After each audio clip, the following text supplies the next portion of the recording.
If your grocery trip has started to feel a little more expensive, a little less predictable, and a little harder to trust, you are not imagining it.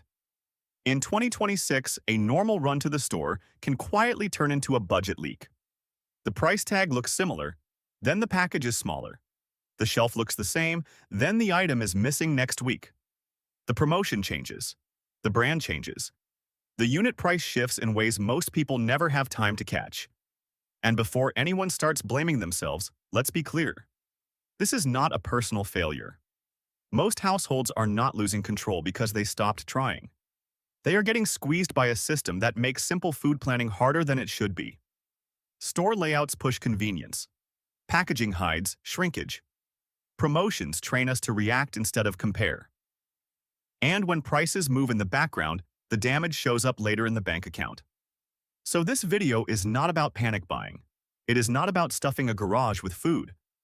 It is about knowing which grocery items are worth checking before the next supply squeeze, which items quietly break budgets, and how to build a calm pantry that protects your money without creating waste. Because the truth is, you do not need to watch everything.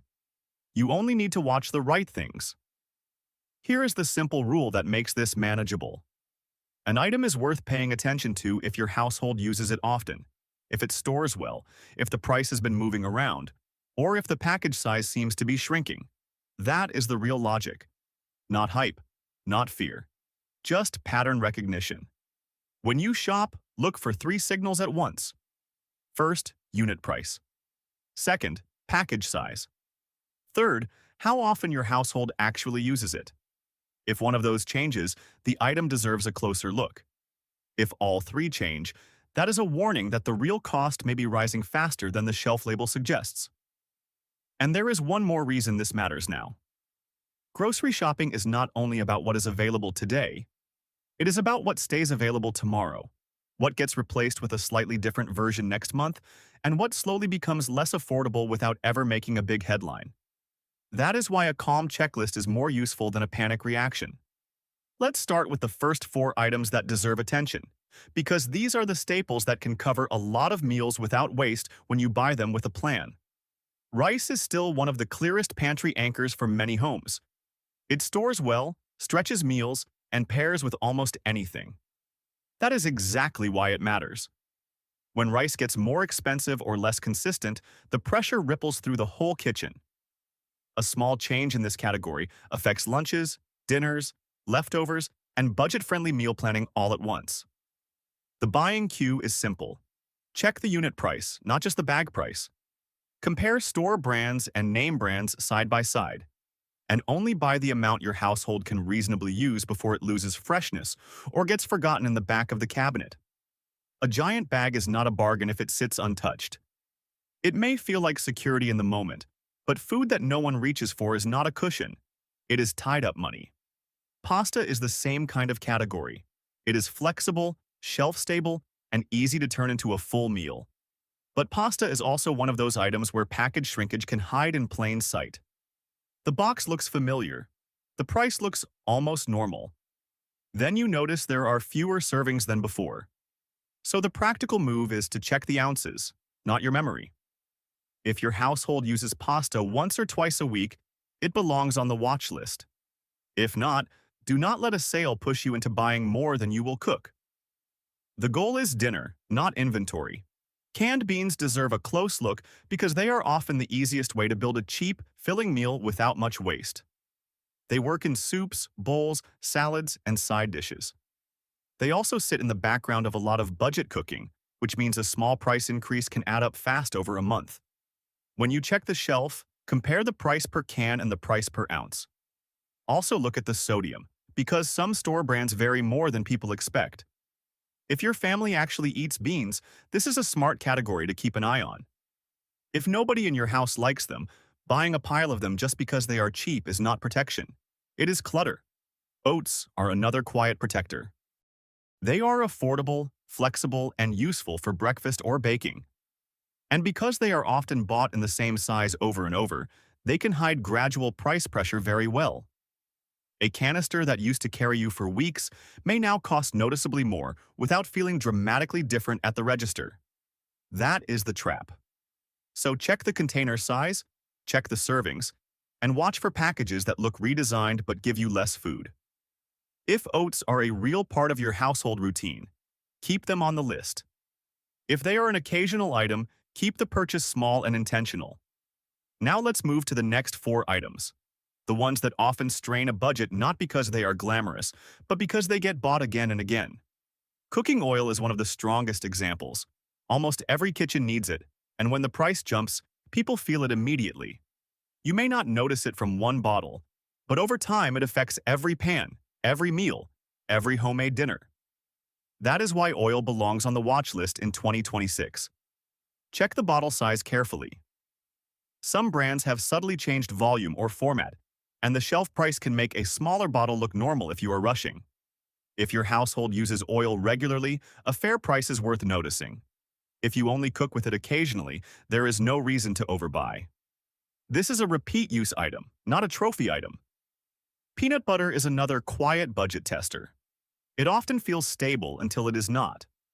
Then the price rise is easy to ignore because the jar still looks like the same jar. But for many households, peanut butter is not a snack item. It is a sandwich item, a quick breakfast item, a backup protein, a lunch insurance policy. That makes it practical, not trivial. The sign to watch is the net weight and the ingredient list. If the jar gets lighter or the formula shifts, the value may not be what it used to be. Buy it if your household really uses it. Skip it if it mostly sits in the pantry until it expires.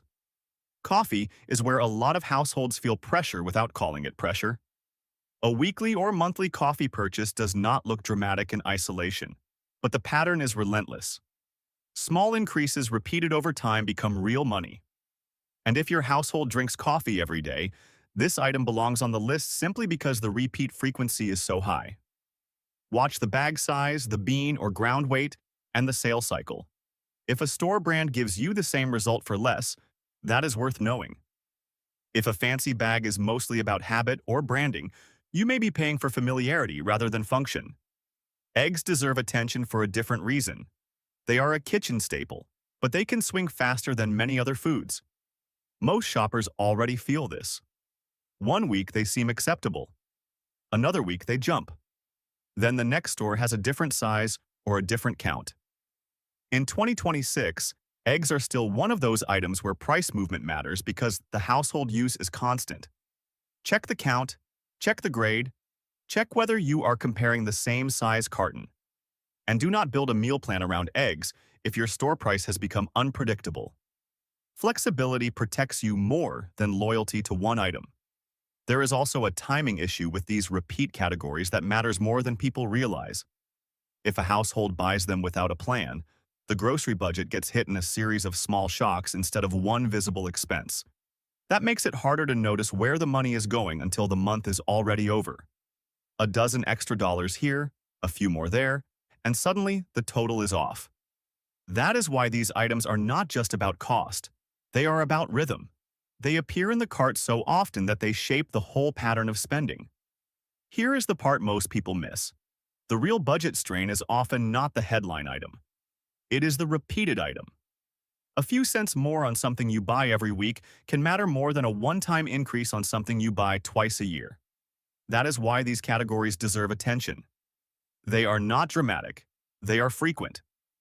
Now let's shift to the second half of the list, the pantry and freezer items that can quietly protect meals when fresh food gets expensive, less convenient, or harder to count on. Frozen vegetables are one of the smartest forms of backup food because they do not ask for much. They keep well, they reduce spoilage, and they can fill gaps when fresh produce costs too much or does not look good. The store sign to watch is simple. Compare the weight of the bag and the amount of usable food inside. Some bags look generous until you notice how much is ice or air. Buy them when they fit your household, not because they feel like emergency food. The point is easy meals, not freezer anxiety. Canned tomatoes are another category that deserves a permanent spot on the radar. They help build sauce, soup, chili, and quick meals from almost nothing. When fresh produce prices rise, canned tomatoes often become the practical bridge that keeps dinner affordable. Check the can size and the type. Crushed, diced, whole, or sauce all serve different jobs, and buying the wrong one can create waste. If your household cooks at home a lot, this is one of those items that quietly protects the budget. Buy enough to cover real meal rotation, not enough to turn your shelf into a museum. Broth is easy to overlook until the price changes or the cart gets lighter. It stretches meals, improves leftovers, and helps transform simple ingredients into something that feels complete. That matters most when you are trying to avoid takeout or rescue a plain dinner. The sign to watch is the carton size and the salt level. Some broths are sold in formats that look similar, but serve very different amounts. If your family uses broth regularly, it belongs on the list. If not, buy one or two, not a case. You are building options, not a storage project. Cereal can be useful, but only if it matches the way your household actually eats breakfast. This category deserves attention because cereal prices often move in stealthy ways. Boxes can shrink. Sugar levels can shift. Sales cycles can become less generous. And when a household relies on cereal as a fast morning option, the cost repeats every week. So check the ounces and the servings per box. If the cereal is mostly there because somebody remembers the box from years ago, reconsider it. If it is a real breakfast anchor, then it is worth watching carefully.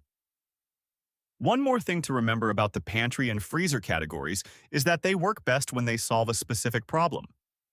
Frozen vegetables solve spoilage and price swings. Canned tomatoes solve recipe gaps. Broth solves bland leftovers and quick soups. Cereal solves rushed mornings. Each item has a job. When you shop with that job in mind, you are less likely to overbuy. You are also less likely to fill space with food that feels useful in the store, but awkward at home. Now let's pause for the most important reset in this whole video. A good pantry is not a bunker. It is a buffer. That difference matters. A buffer gives you room to think when prices jump or the store is missing one item. A bunker turns food into fear. And fear is where waste begins. The calmest, smartest households are not the ones with the most food. They are the ones that buy what they use what they buy, and keep just enough extra to avoid last-minute panic shopping. So if you are watching this and thinking, maybe I should stock up on everything, pause there. That is not the lesson. The lesson is to create a small cushion around the items your household already depends on. A little rice, a few cans, one or two backup freezer items. A rotation that actually gets eaten, that is, protection. Hoarding is different. Hoarding leads to forgotten food, expired packages, and money sitting on a shelf. It also makes it harder to see what you already have, which is how people end up buying the same thing twice and wasting the first one. Let me ask you a simple question. If your grocery prices rose again next month, which items would you notice first because they are part of your normal routine? That answer tells you more than any panic headline ever could. It tells you where your household is actually vulnerable. And once you know that, you can plan calmly instead of react emotionally. Now, let's go through what to skip or buy, only if it fits your home. Skip short-life items if they will not be used quickly. That includes produce you buy with good intentions but no clear meal plan. It also includes bakery items, fresh items, and just-in-case purchases that sound practical in the store but become waste at home. If an item spoils before you can use it, it was not a backup. It was an expense. Avoid buying trends that ignore your household preferences. Some foods sound like smart pantry choices online, but if nobody in your home will actually eat them, they are not smart for you. That is a very common waste pattern. A shelf full of untouched food does not equal security. It equals locked-up cash. Be careful with duplicate purchases. This happens when the fear of rising prices tricks you into buying more of what you already have. A second bottle, a third bag, another box, because the display looked urgent. But urgency in the store is often a sales tool, not a real warning. Before putting something in the cart, ask one question. Do we need this now, or are we just afraid to miss a sale? If the answer is fear, put it back. Also watch for package changes that make an item look safer than it is. A box can look almost identical while the servings drop. A bottle can look like a good deal while the volume shrinks. A bag can feel full because it is shaped differently. That is why unit price matters so much. It cuts through the packaging story and shows you what you are really paying. And if a product used to last your family 2 weeks and now seems to disappear faster, that is not your imagination. That is exactly the kind of quiet change unit pricing helps you catch. At this point, the goal is not to memorize every grocery category in the world. The goal is to build a habit that works every time you shop. So here is the store trip checklist that keeps you in control. Before you leave home, decide your limit. Not just your budget. Your limit. How much are you willing to spend on this trip without needing to rethink it later? That number matters because once you are standing under the bright lights with a cart in front of you, your brain becomes easier to influence. At the shelf, check the unit price first. If two products are similar, compare the cost per ounce, pound, or count. Then check the package size.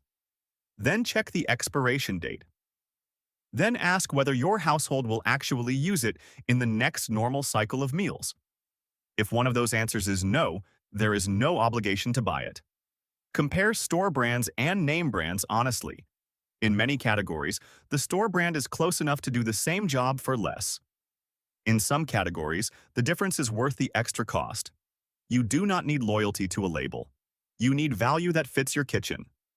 Watch sale timing, but do not worship it. A sale is only a good deal if it matches what you were already planning to buy. Otherwise, it is just an invitation to spend earlier than you meant to. And when possible, build your grocery list around real meals instead of random items. A pantry filled with ingredients you can combine into several dinners gives you more control than a cart full of isolated bargains. That is how you reduce waste. That is how you stop the store from making the decisions for you. The full pattern here is simple. Grocery pressure in 2026 is not only about one price going up, it is about the way multiple small shifts hit at once. Higher unit prices, smaller packages, less reliable promotions, more temptation to overbuy, more waste when plans are vague. The system makes ordinary shopping feel slippery, and the solution is not fear. It is structure. When you know which items your household truly uses, you can watch them carefully. When you know how to compare unit price, you stop paying for packaging. When you know your limits, you stop letting the store decide for you. And when you keep a small, thoughtful buffer instead of a panic pile, you gain something much more valuable than extra food. You gain room to breathe. So on your next grocery trip, do 5 things. Check unit price. Compare store brands. Watch package size. Verify dates. Set a household limit before you shop. That is how you protect your money without wasting food. That is how you stay calm while prices keep shifting. And that is how you turn a stressful grocery run into a smarter one. If you want, keep this list in mind the next time you are standing in the aisle. The store is always trying to shape the decision before you make it. Your job is simply to see it clearly.